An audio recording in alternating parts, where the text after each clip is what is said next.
Start करते हैं हम क्वेश्चन नंबर 3 और ये क्लास 8 का ही क्वेश्चन है। तो हमारा क्वेश्चन नंबर 3 चल रहा था, यहाँ पर क्वेश्चन नंबर 2 तक कंप्लीट हो चुके हैं। आप जाकर वीडियो में वॉच करें और अगर आपको कोई प्रॉब्लम आती है तो आप कमेंट जरूर करें जिससे कि आपकी प्रॉब्लम सॉल्व की जा सके। तो स्टार्ट करते हैं हम एक्सरसाइज 3.3 क्वेश्चन नंबर 2। हमारा क्वेश्चन कह रहा है can a quadrilateral ABCD be a parallelogram if. तो आप ये बताना है इस क्वेश्चन में हमें कि क्या हम क्वाड्रिलेटर ABCD को हम बोल सकते हैं कि ये पैरेललोग्राम है। तो अगर पैरेललोग्राम का आपको डेफिनेशन याद है और उसकी आपको प्रॉपर्टीज पता है तो आप यहाँ पे इजीली बता सकते हो कि ये हमारा पैरेललोग्राम बन सकता है ABCD क्वाड्रिलेटर। ठीक है, तो यहाँ पर एक फर्स्ट पॉइंट दे रखा है plus angle D plus angle B is equal to 180 degree. यानी हम इस वाले एंगल की बात करते हैं एंगल D और एंगल B की अगर हम बात करते हैं तो ये हमारा इनका एड 180 डिग्री दे रखा है। तो आपको पता है पैरेललोग्राम की क्या क्या प्रॉपर्टीज होती है। तो क्वाड्रिलेटर के लिए बारे में हम कह सकते हैं कि क्वाड्रिलेटर ABCD में भी ये parallelogram if following condition are also fulfilled. तो फॉलोइंग कंडीशन कौन सी हम यहाँ पर मेंशन कर रखी है, sum of the adjacent angle 180 degree.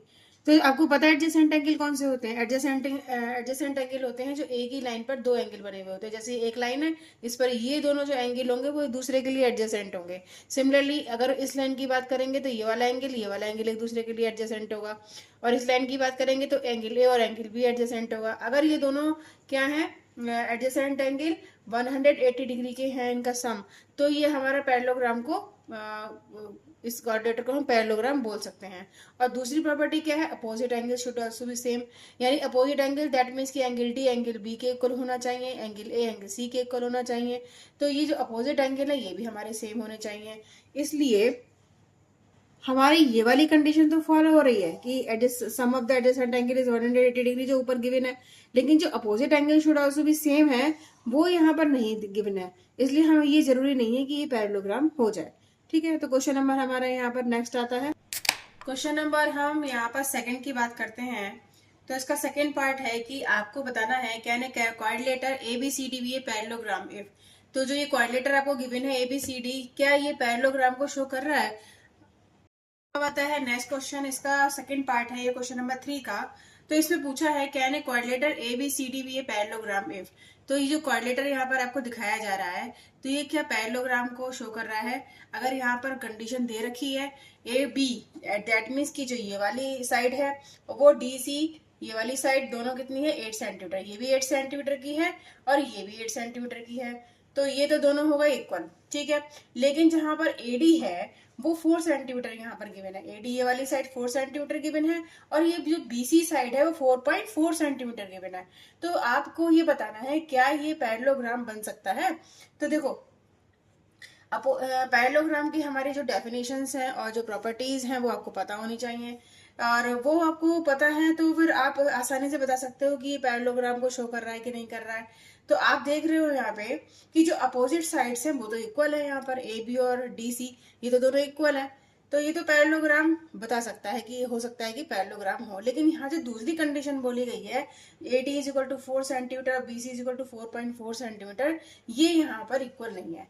तो इसका मतलब है कि अगर ये दोनों साइड इक्वल नहीं है तो ये हमारा क्या करेगा, ये पैरेललोग्राम को शो नहीं करेगा। तो हम यहाँ पर आसानी से लिख सकते हैं दस ABCD can not be a parallelogram. तो यहाँ पर आप लिख दीजिए दस ABCD can not be parallelogram. तो सारी कंडीशन यहाँ पर यही है कि आपको उसकी प्रॉपर्टी और डेफिनेशन वगैरह पता होनी चाहिए कि पैरेललोग्राम को हम बना कैसे सकते हैं, है ना। तो यहाँ पर ये हमारी कंडीशन जहाँ अप्लाई हो रही है पूरी की पूरी वहाँ पैरेललोग्राम बना सकते हैं, और अप्लाई नहीं कर पा रहे हैं तो वहाँ पर पैरेललोग्राम फॉर्म नहीं हो सकता। ठीक है, तो चलो नेक्स्ट क्वेश्चन पे चलते हैं। नेक्स्ट क्वेश्चन में हमें क्या करना है, इसमें भी हमें पैरेललोग्राम दिखाना है कि ये पैरेललोग्राम को शो कर रहा है एबीसीडी क्वाड्रिलेटर या नहीं कर रहा है। तो यहाँ पर गिवन क्या क्या है पहले हम ये देखते हैं। तो गिवन है यहाँ पर एंगल ए 70 डिग्री का और एंगल सी 65 डिग्री का।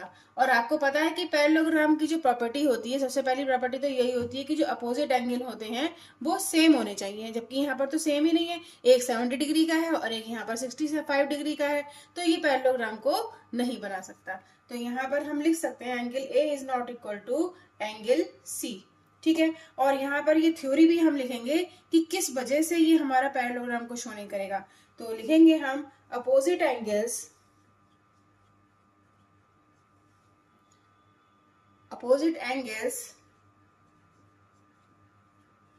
of quadrilateral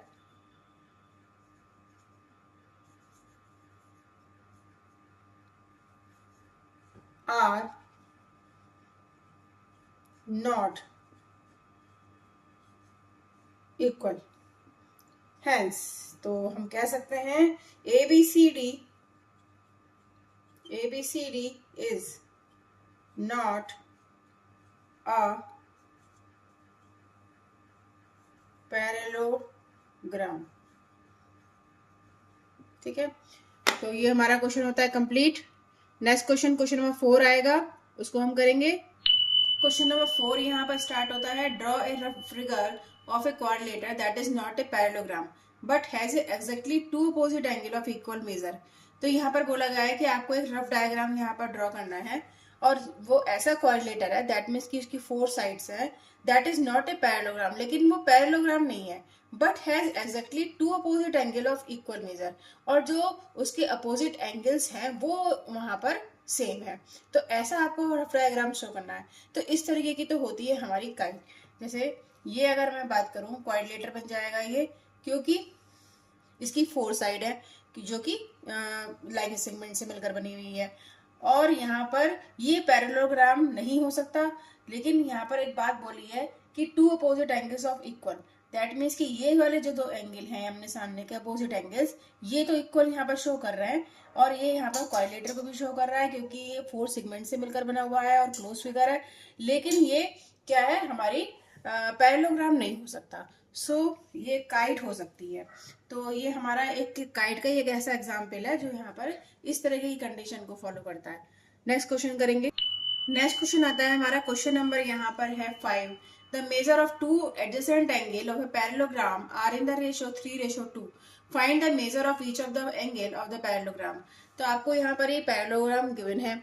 यहाँ पर आपको क्या बताना है, देखिए यहाँ पर ये जो रेशो दे रखा है पैरेललोग्राम का एंगल का, वो 2:3 दे रखा है। ठीक है, और आपको पता है कि ये कौन से वाले एंगल कहलाते हैं, एडजेसेंट एंगल, और एडजेसेंट एंगल का सम होता है हमारा 180 डिग्री, आप सब जानते हो। तो यहाँ पर हम वो वाली कंडीशन लगाएंगे और हम x की वैल्यू फाइंड कर देंगे।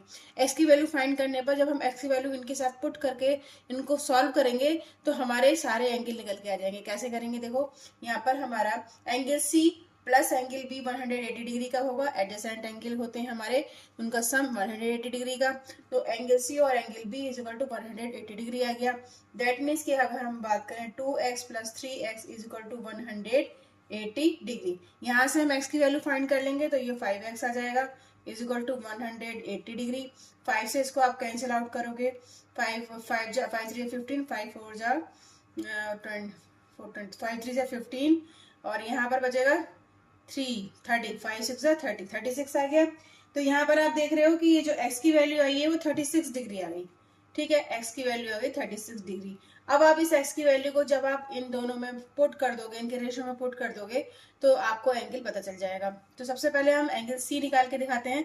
एंगल C हमारे दे रखा है 2x के इक्वल, और 2x दैट मीन्स की 2 इंटू यहाँ पर x की वैल्यू 36 पुट करेंगे और इसको मल्टीप्लाई करेंगे, 6 2 12, 3 2 6 और 1 7, 72 डिग्री का आ गया। और एंगल B यहाँ पर जो निकल के आएगा उसका रेशो हमारा दे रखा है 3x, और x की वैल्यू जब हम पुट करेंगे 36 डिग्री तो इसको मल्टीप्लाई करेंगे, मल्टीप्लाई करने पर आ जाएगा इसका 108 डिग्री। ठीक है, अब आपको पता है कि जो अपोजिट एंगल होते हैं किसी भी पैरेललोग्राम के वो सेम होते हैं, इक्वल होते हैं। तो एंगल बी जितना होगा उतना ही हमारा एंगल डी होगा, एंगल सी जितना होगा उतना ही एंगल हमारा ए होगा। तो एंगल ए अगर किसके इक्वल हो जाएगा, एंगल सी के, और एंगल सी हमें पता है कि 72 डिग्री आया है, तो एंगल ए भी हमारा 72 डिग्री हो जाएगा। सिमिलरली अगर हम बात करते हैं एंगल डी की, तो एंगल डी किसके इक्वल हो जाएगा, एंगल बी के, और एंगल बी हमारा निकल के आया है 108 डिग्री। तो एंगल बी और एंगल डी दोनों ही 108 डिग्री के हो जाएंगे। तो ये हमारा क्वेश्चन होता है कंप्लीट। यहाँ पर नेक्स्ट क्वेश्चन